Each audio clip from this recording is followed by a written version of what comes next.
తప్పిదం వల్ల రాదనుకున్న భూమిని తిరిగి ఇప్పించిన తీన్మార్ మల్లన్న టీం.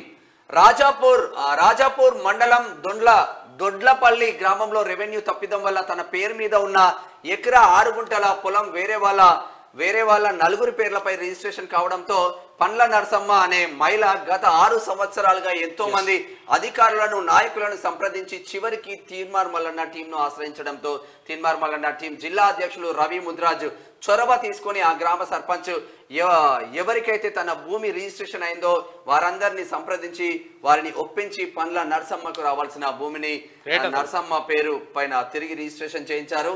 దీంతో రాదనుకున్న పొలం తిరిగి రావడంతో నరసమ్మ ఆనందపడింది. తీన్మార్ మల్లన్న టీం జిల్లా అధ్యక్షులు రవికి ప్రత్యేక కృతజ్ఞతలు. Ravi, great job.